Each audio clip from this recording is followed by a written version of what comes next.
Hello बच्चों, नमस्कार। मैं सुमित साहू और आप जुड़े हुए हैं मेरे चैनल एम विद सुमित के साथ। ठीक है, तो आज हम लोग कक्षा 12वीं का जो भौतिकी है ना, कक्षा 12वीं का जो 12th का जो फिजिक्स है उसका चैप्टर नंबर 9 का ई, जिसका नाम है प्रकाशिक यंत्र। ठीक है, इसके बारे में अध्ययन करने वाले हैं और वीडियो को लास्ट तक देखिएगा और इन नोट्स को इसको देख करके आप नोट्स भी तैयार कीजिएगा। ठीक है, आज हम अध्याय 9 जिसका नाम है ई में प्रकाशिक यंत्र है ना भाई, इसके अंतर्गत हम लोग 3 टॉपिक पर डिस्कस करेंगे बच्चों। सबसे पहला जो टॉपिक है यहाँ पर हम लोग जानेंगे प्रकाशिक यंत्र के बारे में, दूसरा जानेंगे दर्शन कोण के बारे में और तीसरा जो हम लोग डिस्कस करेंगे वो है दर्शन कोण से संबंधित कुछ उदाहरणों पर चर्चा करेंगे। ठीक है भाई, आज हम लोग क्या जानेंगे। सबसे जानेंगे प्रकाशिक यंत्र क्या होता है, दूसरा दर्शन कोण क्या होता है, और जब दर्शन कोण को समझ लेंगे तो उसके माध्यम से फिर दर्शन कोण से संबंधित कुछ उदाहरणों पर चर्चा करेंगे। ठीक है, तो चलिए ध्यान से सुनिएगा। सबसे पहले चर्चा करते हैं प्रकाशिक यंत्र पर। तो देखिए हम यहाँ पे परिभाषा लिख देते हैं, प्रकाशिक यंत्र होता क्या है। लिखते हैं जिन यंत्रों की सहायता से, ठीक है भाई, जिन यंत्रों की सहायता से हम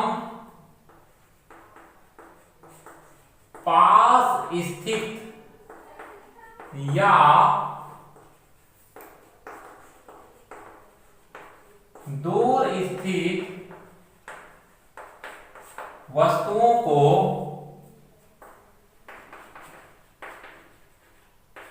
देख पाते हैं या देखते हैं भी लिख सकते हैं।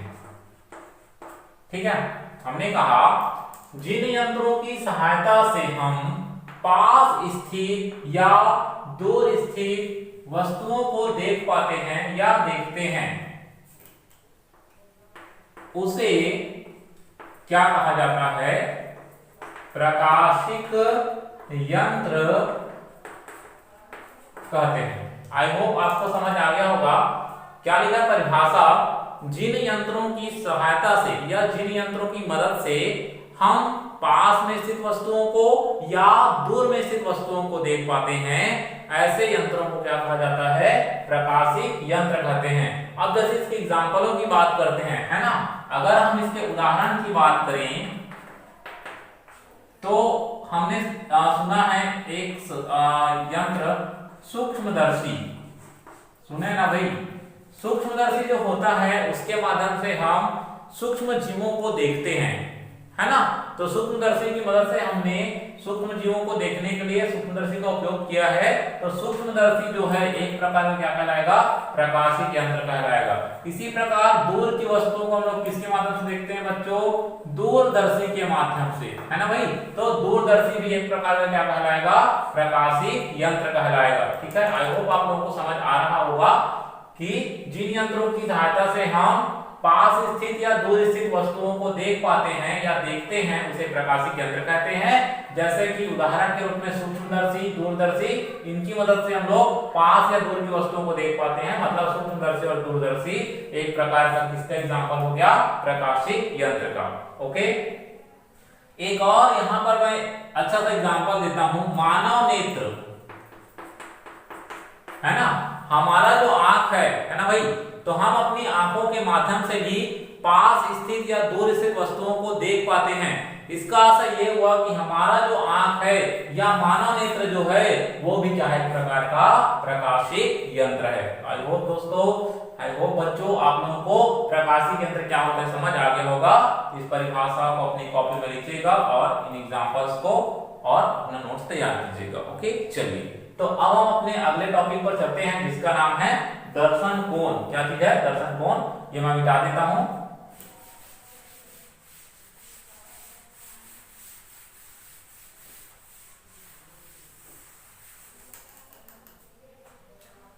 देखिए बच्चों, दर्शन कोण क्या होता है इसको समझिए।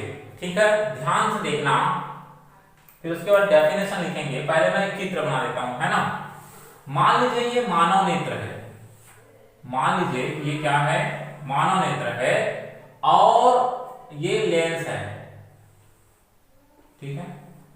मानव नेत्र जो होता है ना भाई, उसमें उत्तल लेंस होता है। कौन सा लेंस होता है? उत्तल लेंस। उत्तल लेंस जो होता है वो मांसपेशियों का बना होता है ना, कोई कांच का कोई ग्लास का नहीं होता, मांसपेशियों का बना हुआ उत्तल लेंस होता है। आई होप आपको समझ में आ रहा होगा, ठीक है। और आपने अगर हमारा जो पिछला जो क्लास है ने तो देखा ही है, तो उससे आपको समझ आ जाएगा सारा चीज, ठीक है। तो उत्तल लेंस है अगर, तो ये यहां पर मान लीजिए उसका प्रकाश केंद्र हो गया, ठीक है, जिसको हम लोग O से दर्शाते हैं। और यहां से मैं एक रेखा खींच देता हूं, ओके। और ये रेखा एक प्रकार से काल्पनिक है, समझ लीजिए, ओके, ठीक है भाई। ऐसा ये एक प्रकार की काल्पनिक रेखा है, ओके। तो ध्यान से देखना, मान लीजिए ये मानव नेत्र है और ये एक काल्पनिक रेखा जिसको लोग मुख्य अक्ष बोलते हैं, वो है, मान के चलते हैं, ठीक है। और मान लीजिए दूर एक वस्तु है, ये, ठीक, एक वस्तु है, यहां से कुछ दूरी पर वस्तु है जिसको आंख के माध्यम से देखा जा रहा है, ठीक है भाई। तो जब किसी वस्तु को आंख के माध्यम से देखेंगे तो ये जो वस्तु है ना, आंख के साथ एंगल बनाएगा। क्या बनाएगा? एंगल बनाएगा। जैसे कैसे? ठीक है, यहां से दो प्रकाश किरणों की हमने कल्पना किया। मान लो एक प्रकाश किरण ऐसे गया सीधा सीधा और एक ऐसे गया,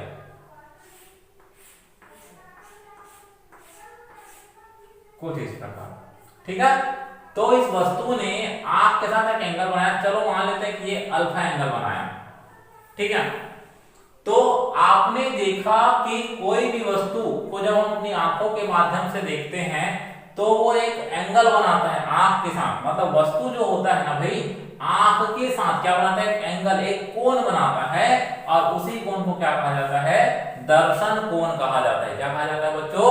दर्शन कोण, ठीक है। तो परिभाषा को इस प्रकार लिख सकते हैं, दर्शन कोण का डेफिनेशन हम लिख रहे हैं, क्या वस्तु द्वारा, है ना, वस्तु द्वारा नेत्र पर बनाया गया कोण, है ना भाई, किसी भी वस्तु द्वारा नेत्र पर बनाया गया कोण क्या कहलाता है बच्चों? दर्शन कोण कहलाता है। क्या कहलाता है? दर्शन कोण, है ना।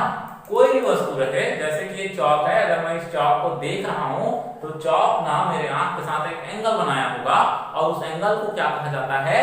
दर्शन कोण। आई बात समझ में? तो वस्तु द्वारा नेत्र पर बनाया गया कोण, या नेत्र मतलब आंख पर वस्तु द्वारा बनाया गया कोण क्या कहलाता है? दर्शन कोण कहलाता है। तो ये परिभाषा भी आप लिख लीजिएगा कि वस्तु द्वारा नेत्र पर बनाया गया कोण क्या कहलाता है?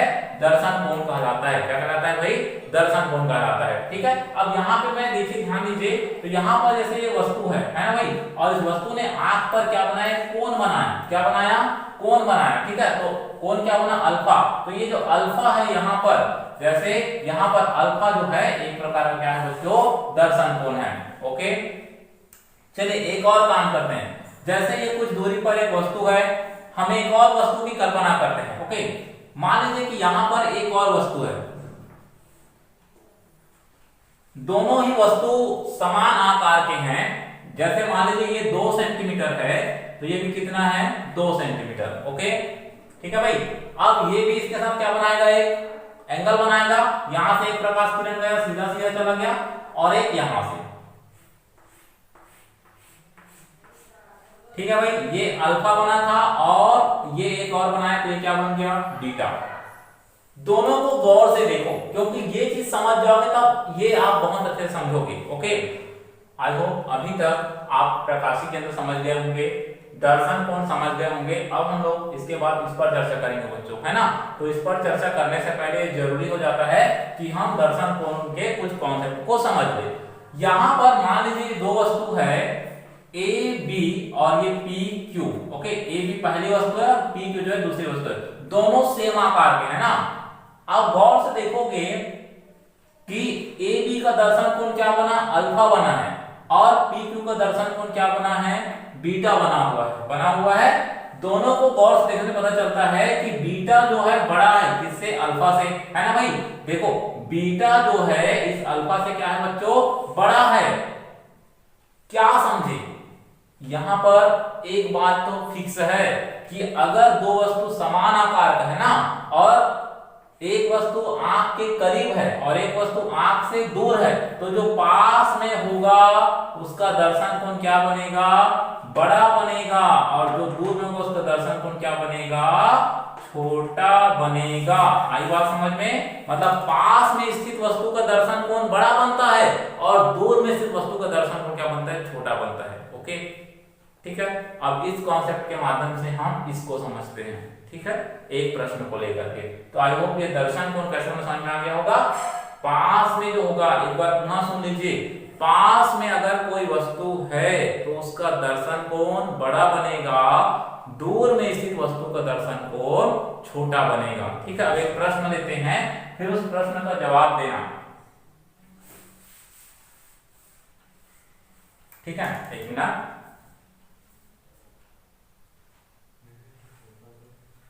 चलिए अब उसके बाद हम दर्शन कोण से संबंधित कुछ उदाहरणों पर चर्चा करते हैं। ठीक है भाई, इसके लिए मैं एक प्रश्न लिखता हूं और उस पर विचार करेंगे। अगर ये प्रश्न आप समझ गए तो इससे रिलेटेड सारे सवालों को आप समझ पाओगे। ओके, चलिए एक प्रश्न लिखते हैं। प्रश्न है,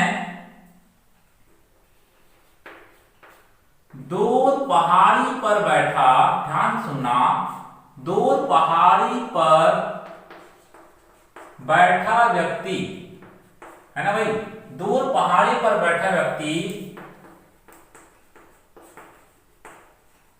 पास स्थित या पास में बैठी हुई चिड़िया से छोटा दिखता है। प्रश्न क्या है, दूर पहाड़ी पर बैठा व्यक्ति पास स्थित चिड़िया से छोटा दिखता है, क्यों?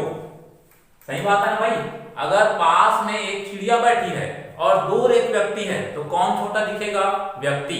आपने देखा भी होगा कि मान लो पास में साइकिल है, ओके, पास में एक साइकिल है और दूर आकाश में उड़ रही है एक एरोप्लेन है, कौन छोटा दिखता है, एरोप्लेन, और साइकिल कैसे दिखता है, बड़ा। लेकिन बड़ा कौन है रियल में, एरोप्लेन रियल में बड़ा है, लेकिन बड़ा कौन दिख रहा है, साइकिल। इसका रीजन क्या है, इसका रीजन यही है, क्या है रीजन, दर्शन कोण।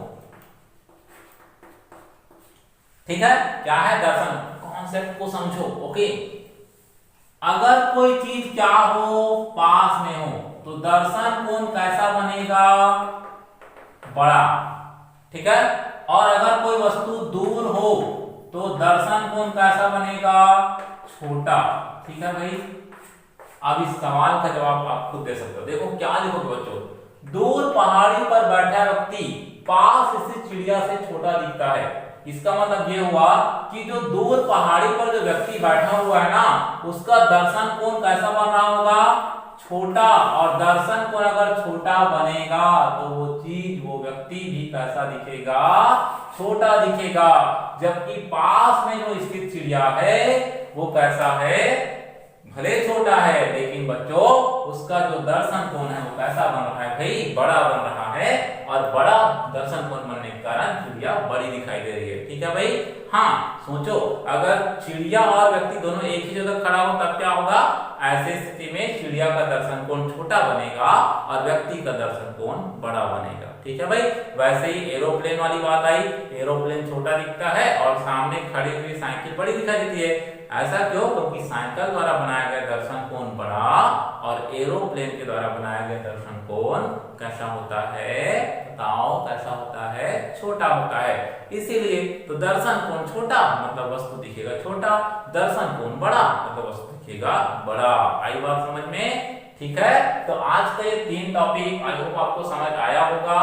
प्रकाशीय यंत्र क्या होता है, दर्शन कोण क्या होता है, और दर्शन कोण संबंधित कुछ उदाहरण, जैसे कि मैंने ये वाला समझा दिया कि दूर पहाड़ी पर बैठा व्यक्ति पास में चिड़िया से छोटा दिखता है, जिसका कारण है जो दूर पहाड़ी पर बैठा व्यक्ति है उसका दर्शन कोण छोटा बन रहा है बच्चों, और जो समीप में जो चिड़िया है ना भाई, उसका दर्शन कोण कैसा है, दर्शन कोण कैसा है, बड़ा है। और बड़ा दर्शन कोण इसलिए वस्तु कैसा दिखाई देगा, बड़ा दिखाई देगा। ओके चलिए ठीक है, तो आज के लिए इतना ही।